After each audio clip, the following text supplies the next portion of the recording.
What's your most awkward, sorry, but I don't work here experience?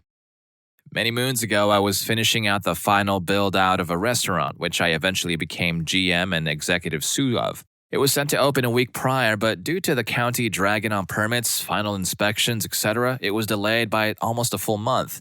It's 8:30 p.m., and if you were to peer into the restaurant, it was plainly obvious that it was not ready for business. Booths half assembled, kitchen and bar equipment in the dining room, boxes and boxes of stuff. So this guy comes into the restaurant. I am 20 feet up on a huge ladder installing in-ceiling speakers when he starts shouting, cursing, and making threats. He's pissed that the restaurant both did not call to confirm his reservation, and number two, that the restaurant clearly was not open for business. My coworker let him know that we are just contractors and have no freaking idea about anything about the restaurant. We're just here to install AV equipment. Sorry, bro. He then kicks a flat screen TV box and makes it evident that he's out for blood, so to speak. He starts kicking empty boxes, throwing things. My coworker calls 911 and tells the guy to leave. He refuses. He demands to speak with the owner of the restaurant. We tell him that we can't help him. He continues shouting, yelling, cursing, etc. At this point, I decide to come off the ladder as I do not want him pushing my bum to the ground. As I'm coming down, he gets louder and more aggressive. I jump and rotate around to get to the ground from about 4 feet up. He sees my shirt flare up just enough to see my handgun on my hip, IWB. His eyes lock onto my hip and he shuts the hell up immediately. At this point, about 4 minutes has passed. I told him that he has to get the hell out now. My coworker confirms that the cops are on their way and will be there in less than 60 seconds. He hightails it to his car. My coworker gives 911 his plate number, and a few seconds later, 3 cop cars arrive. Charges are not pressed. He's given a warning not to come near the restaurant while it's still under construction. Cop asks me about my gun. I show it to him, which leads to about a 20-minute conversation on the differences in my gun, a Glock 26, and his, SIG. I don't remember what he carried. That was a strange night. To preempt the inevitable question as to why I carried, this restaurant was in the nice part of town where it more or less met the not-so-nice part of town.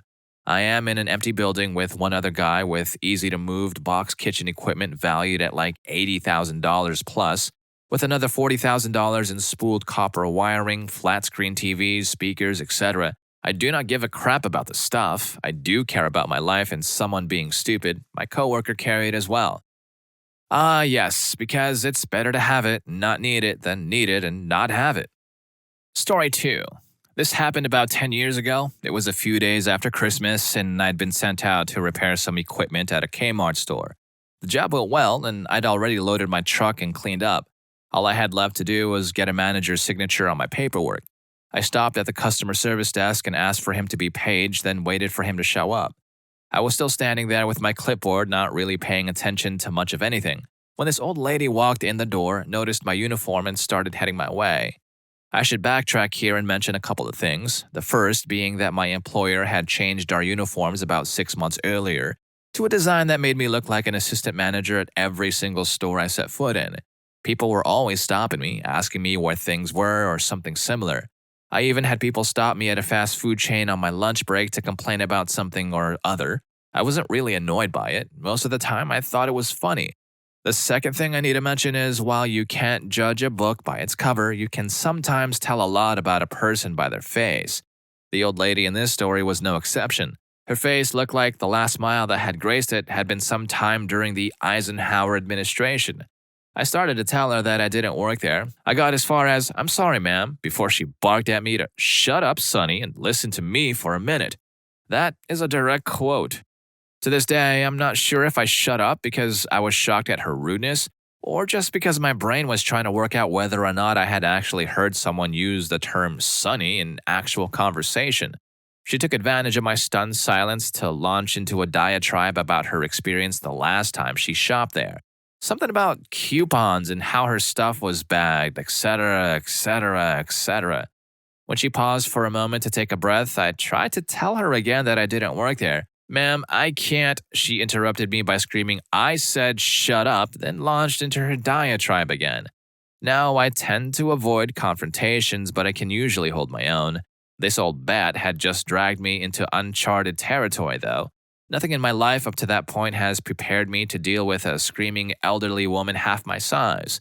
I was more than half afraid she was going to have a stroke right there on the spot.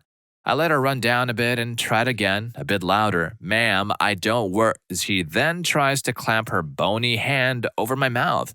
I had to fend her off by holding my clipboard in front of my face. At that moment, some of my grandpa's wisdom came to the rescue. I remember him telling me once that when someone is that angry, anything you say will only make them worse. If you just calmly stand there and let them rant until they wind down, then you can deal with them. The best part is they don't get much satisfaction out of it and they end up looking like an even bigger jerk than they would if you had yelled back. So I made up my mind to just stand there nodding and listening until she stopped again. I kept my mouth shut. She stared at me for a long moment and then pointedly said, "Well?" I responded with a mild, "Well, what?" "Old lady, aren't you gonna help me?" I kept my voice calm but spoke louder than absolutely necessary. "No, but if you want my opinion, I'll go talk to someone who actually works here." Finally, her eyes darted to the logo on my uniform shirt and widened a bit when she realized that it did not say Kmart. I suddenly realized how quiet it has gotten. A quick glance over my shoulder revealed everyone within earshot had stopped to watch the show.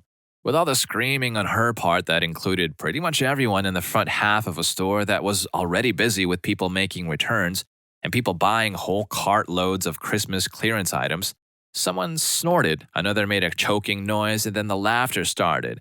It hadn't struck me as funny up to that point, but when it did, it was all I could do to control myself. She glanced around, opened her mouth, and closed it as if she started to say something, then thought better of it. After a few seconds, she turned around and marched herself right back out the wrong way through the entrance door without so much as a muttered apology.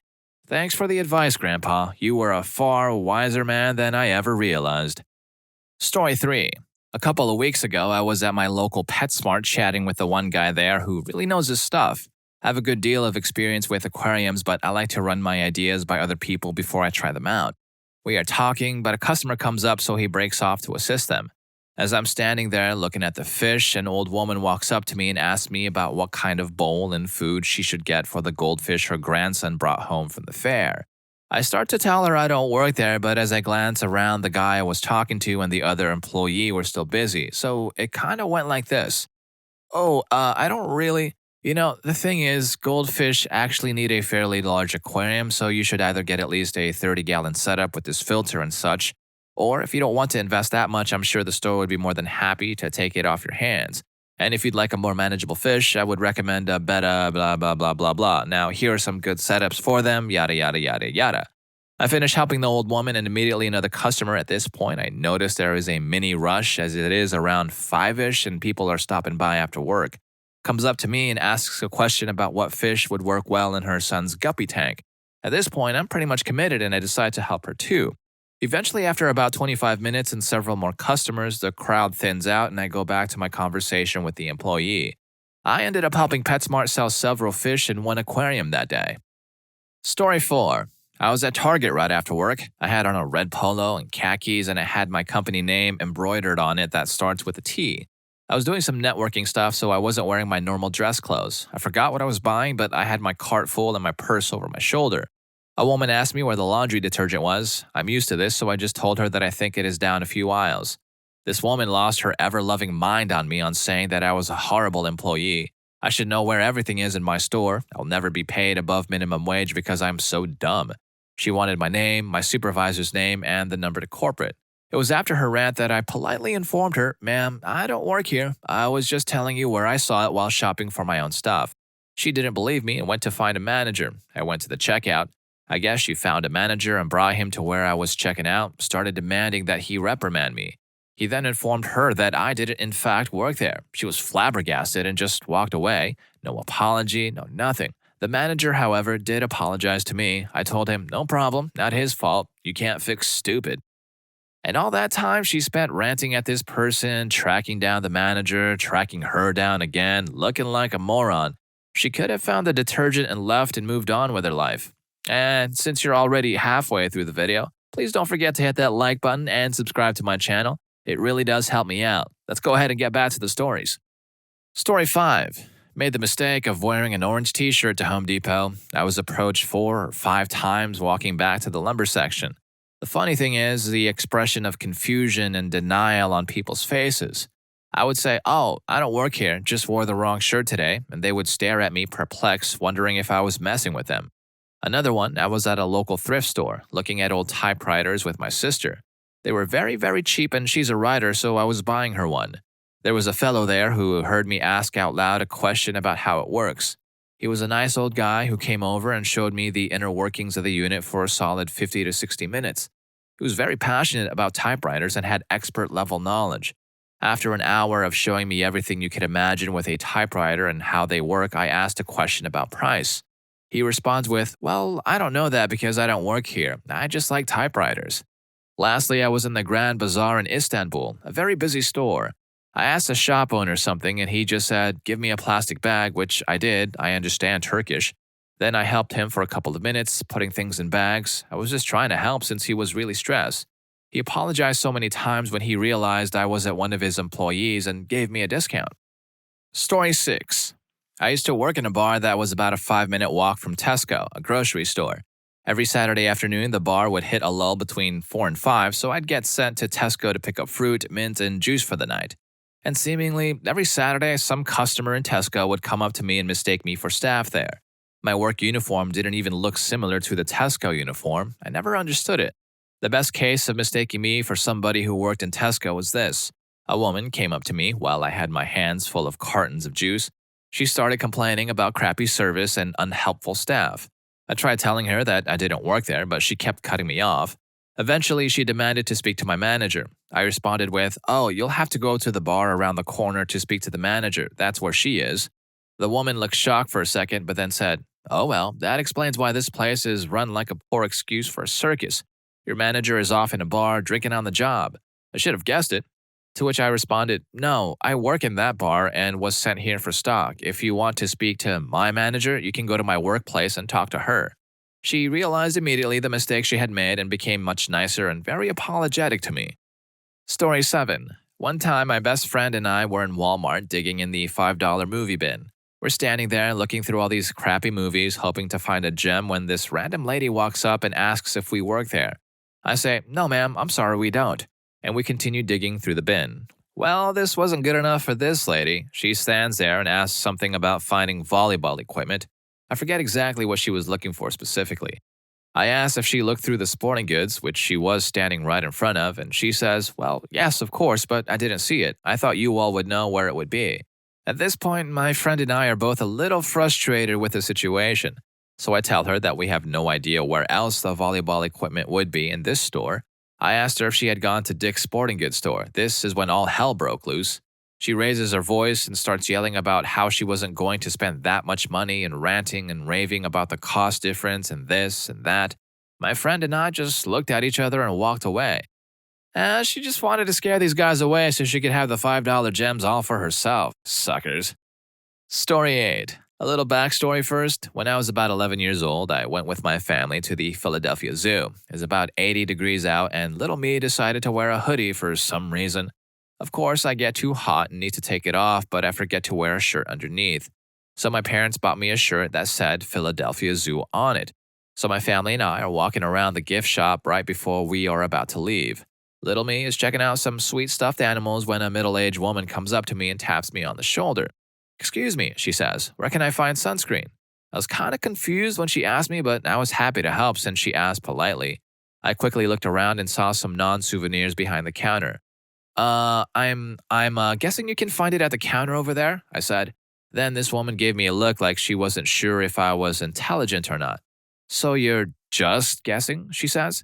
The way she said it made me realize something was off, but I didn't make the connection. Remember, I am 11 years old. "Yeah, I mean, there are batteries and stuff back there, so there should be sunscreen." Then she gave me a quick smile and said, "Okay, thank you for your help." I didn't have a clue what had happened until I told my dad what happened as we were leaving. He started laughing and pointed out I was wearing the Philadelphia Zoo shirt and this broad thought I had worked there. Story 9. I was on my break and decided to walk down the mall to the Bond, Macy's now. I was wandering around seeing what the sales were when I was approached by one of those high and mighty rich types. She asked where something was and I told her I did not work there. She got all huffy and stormed away. I went about my browsing. A few minutes later, she comes again, this time with an actual store employee in tow saying, "That's her."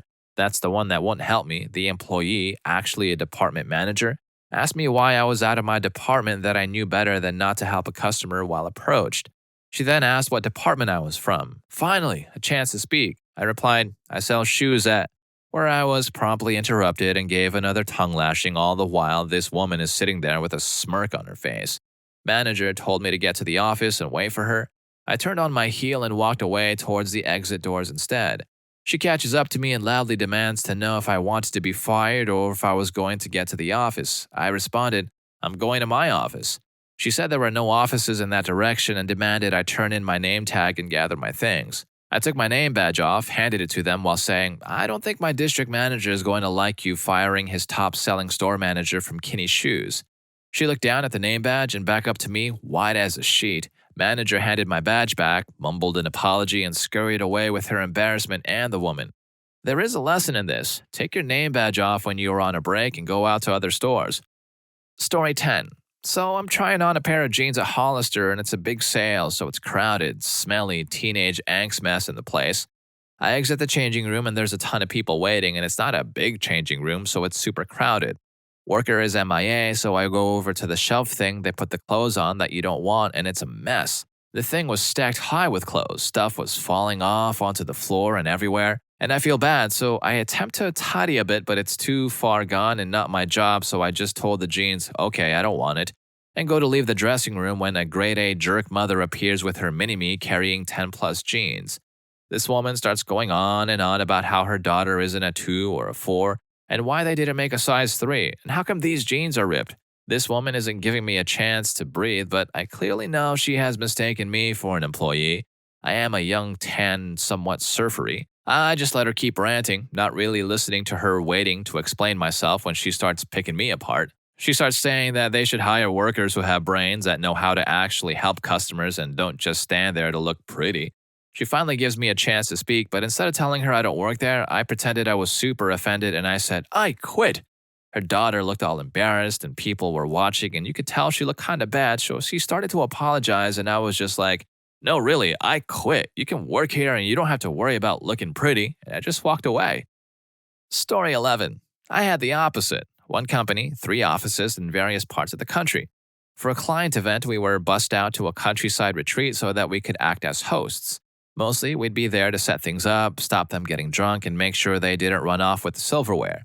As the only person going from my office, I get there 3 hours before the event is due to start, and wander into the room we booked, which was filled with cardboard boxes and props being set up.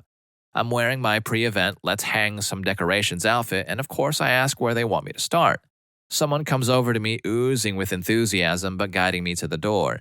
She tells me about the dinner later on, about the hotel we're at, about how nice it would be to take a long walk in the grounds, or maybe hang out in the lounge for a few hours.